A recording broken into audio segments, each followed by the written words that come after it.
Hey guys, it's me. I am here to record another part of Define Normal by Julie Ann Peters. Here we go. Chapter 11. Breathe deeply. Jazz sat on her haunches over me, rubbing my legs. Again. That's good. Relax. What happened? My voice sounded harsh. My throat felt raw. You blacked out. You started sinking, and I had to save you. Jazz turned away and hacked. I inhaled and exhaled. Sorry. She hacked again. She flopped back alongside me on the tile and said, Good thing you're skinny. Otherwise they'd be scraping you off the bottom of the deep end. And me too. The skylights blurred as my eyes closed against the stinging. You can thank me for saving your life now, Jazz said. But I couldn't. I couldn't say a word. A lump clogged my throat. Luckily, the sliding door opened and a cheery voice said, There you are. Oh, the voice changed. You didn't tell me you were having company over. I'm having company over, Jazz said flatly. The woman sighed. Hello, I'm Jasmine's mother, she said. Marguerite Luther. She stood over me, lips pursed, forcing a smile. Awkwardly, I clambered to my feet, still feeling dizzy. I stuck out my hand to shake. I'm Antonia Dillon. Thank you for having me over. You have a lovely house and a lovely pool. I glanced down at Jazz, now sprawled out on the tile. And, lovely daughter. Miss Luther's smile warmed. And you have lovely manners, Jazz said. Your taste in friends is improving. Jazz snipped. She's now my friend, with pure counseling. I felt like crawling into the drain. Jazz met my eyes and then looked away. I'm teaching Tone to drown with dignity. She rolled over and, cupping both hands with her mouth, called to the empty pool. Hey girl, you drowning out there? Her voice changed to mock me. Why, yes, thank you. It's quite lovely. Jazz's mother scorched her with a look, pivoting on her high heels. Miss Luther clicked off the off across the tile toward the sliding glass doors. Over her shoulder, she said, Please don't pollute the pool with any more dead bodies, darling. I just had it cleaned from the last time. She exited. Mother thinks she's funny. Jazz got up and tossed me a towel. Next week, we'll concentrate more on putting everything together, without the sinking part. Next week? I might not be able to come next week. Could you show me now? Jazz widened her eyes at me. You're crazy. I shrugged. Sink or swim. She shook her head, but consented to another lesson. Afterward, we headed to her room to change. Jazz said, You look like a prune. So do you, I replied. Is there such a thing as a punk prune? Jazz laughed. If I'm a punk prune, you're a pris prune. I laughed. So did she. You two must be famished. Mrs. Luther met us on the stair landing. You're welcome to ask Antonia to have dinner with us, Jasmine. Your father's meeting us downtown at Gabriel's at 6. We could drop Antonia off at her house afterward. She smiled at me. Jazz sighed. I knew that sigh. She was sick of me. She didn't have to worry. Thank you, but I can't, I told Mrs. Luther. I promised my mom I'd be back by dinner. Oh, all right. She sounded disappointed. On her way past, she squeezed my shoulder. A tingle lingered. As Jazz flung open her bedroom door and tossed her wet towel on the bed, she said, See? Isn't she awful? Awful? She seemed awesome to me. Jazz didn't know what awful was. After changing, we went back downstairs. Mrs. Luther cornered us in the living room.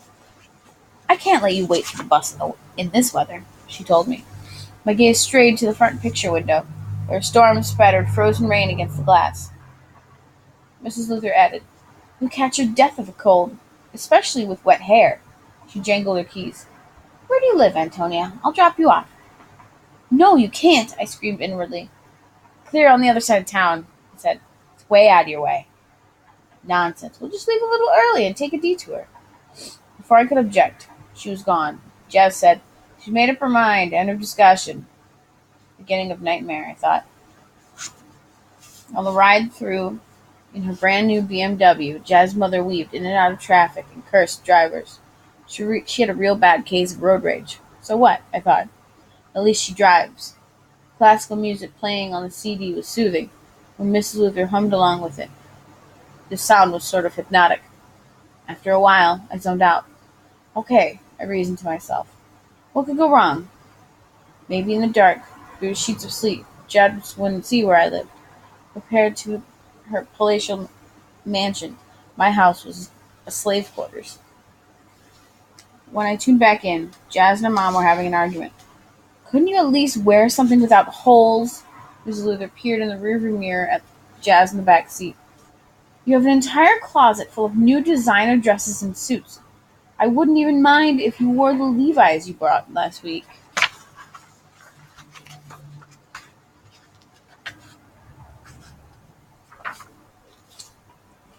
Here it is. I am wearing them, Jess said. Her mother gasped. You mean you cut out the knees? And the butt. I twisted around from the front seat to stare at Jazz. She grinned at me.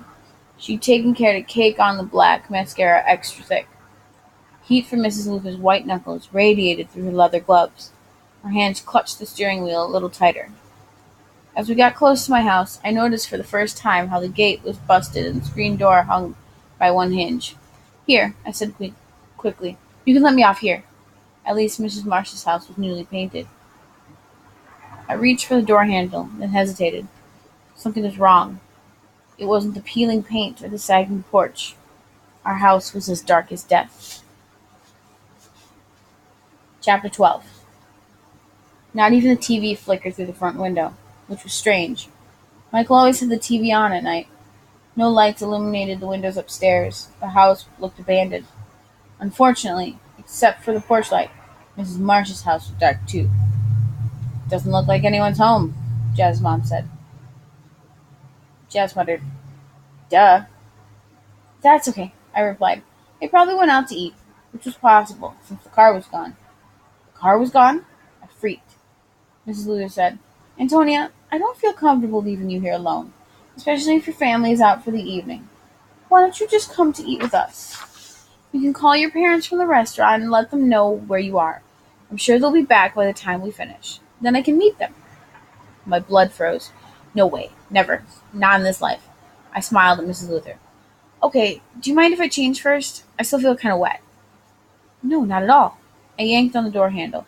In the back, Jazz said, I'll go with you. No! It came out as a harsh bark, which made Jazz flinch. It won't take a minute. I'll be right back. How could I hide the fact that my house was next door now? If I ran around back... Oh, forget it, I thought. It's pouring rain. Maybe they'll start fighting again and forget to notice.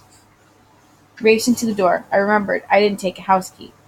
The sleep running down my hair and the neck made me shiver. Luckily, the door wasn't locked, which made me shiver again, this time for panic. Michael? I called. Mom? Chucky? Silence. I flicked on the hall light and raced through the downstairs. Nothing. No one. I sprinted up the stairs to the bedrooms. Empty. At least they hadn't been murdered in their beds. Stop it, I commanded myself. They just went out to dinner, I could hope. In my room, I stripped my underwear and pulled on a skirt and sweater.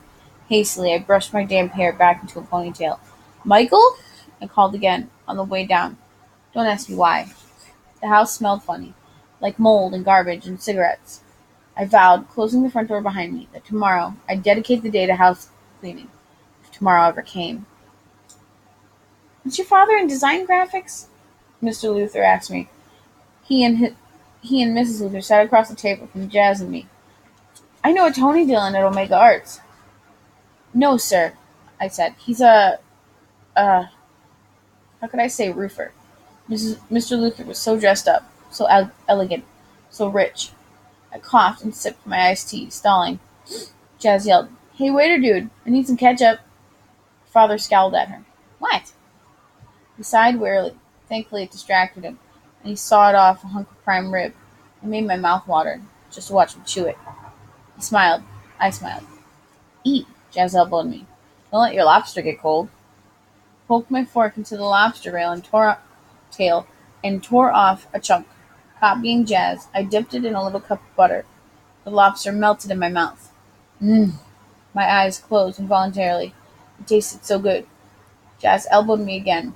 I still felt guilty about ordering the most expensive thing on the menu, but it didn't faze Jazz. She got fries and a chocolate shake on the side. Does your mother work? Mrs. Luther asked. The lobster lodged in my throat.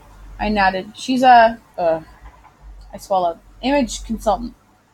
I didn't I didn't add when she can get out of bed. Really? Mrs. Luther's eyes lit up. Does she do colors? I've been thinking about having my colors done again. Maybe I could ask your mother. I coughed again. Jazz slapped me on the back. It dislodged the lobster, but not the fear. In a faint voice, I replied, She's taking some time off right now, until my little brother starts school. Jeez, Jazz grumbled. Stop giving tone to third degree, will ya? Let her eat. I smiled up weakly, silently thanking Jazz. Just that she's such a pleasure to talk to, Mrs. Luther said. Lauren, she addressed her husband, do you know Antonia actually changed clothes for dinner? She said she wanted to dress appropriately. I didn't remember saying that. Maybe it was true.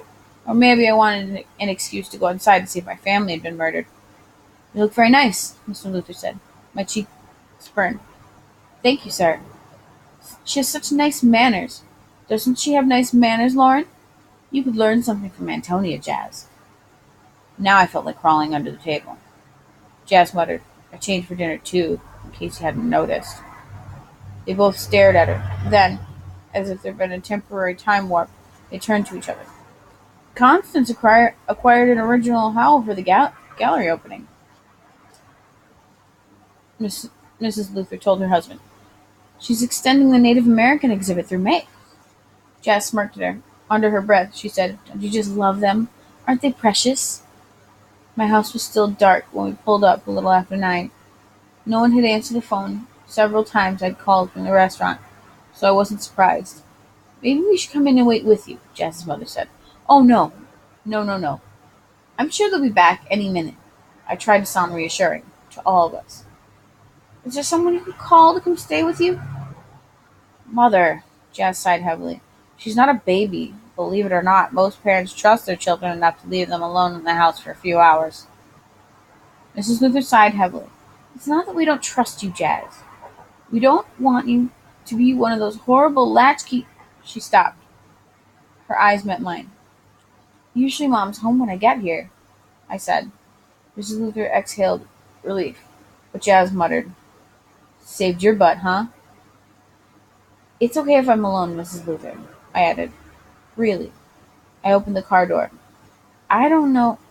Maybe she left me a message, I cut in. Yes, I'm sure she did. I probably just missed it since I was in such a hurry. I'll go check.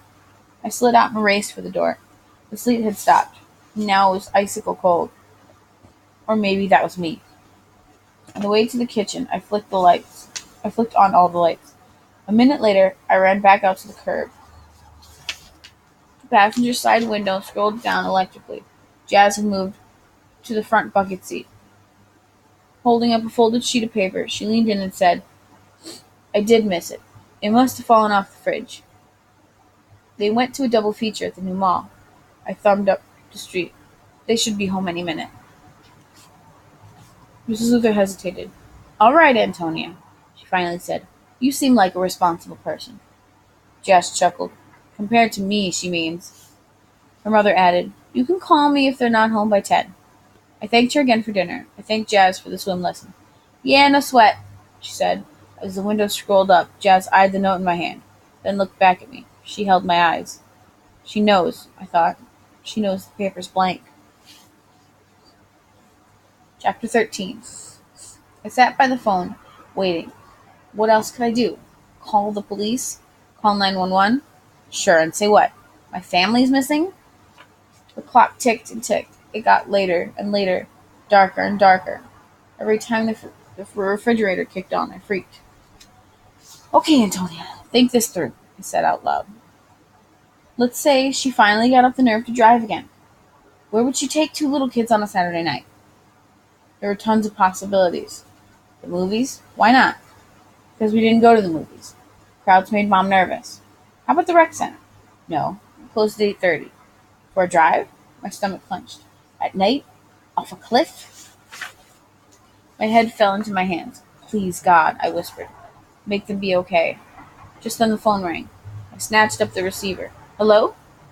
There was a heavy silence. Then a weak voice said, Antonia? Did you come and get us? Michael!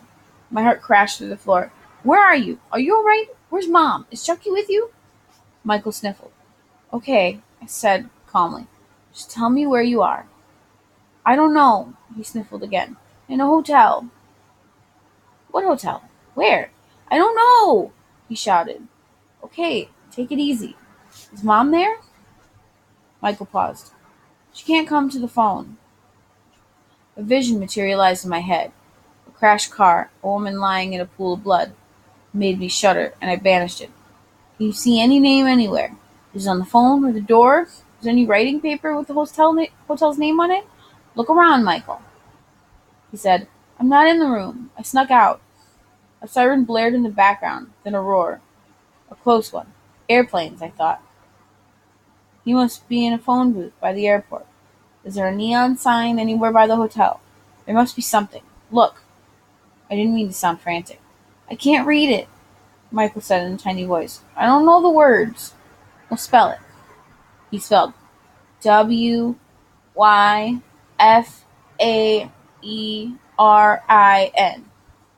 I wrote it down, sounded it out. Something like Wayfair Inn.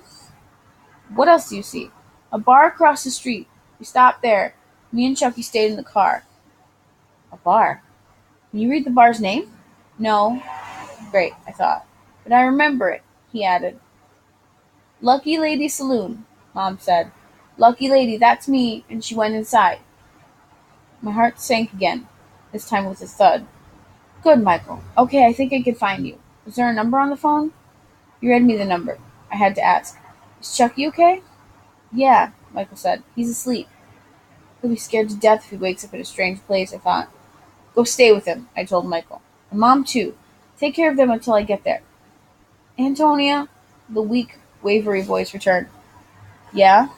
Mom's sick. My throat constricted. I know. Don't worry. Everything's going to be fine. Michael inhaled a long breath. I don't think so, he said. There was no Wayfair Inn in the phone book. Only a Wayfarer, but it was near the airport.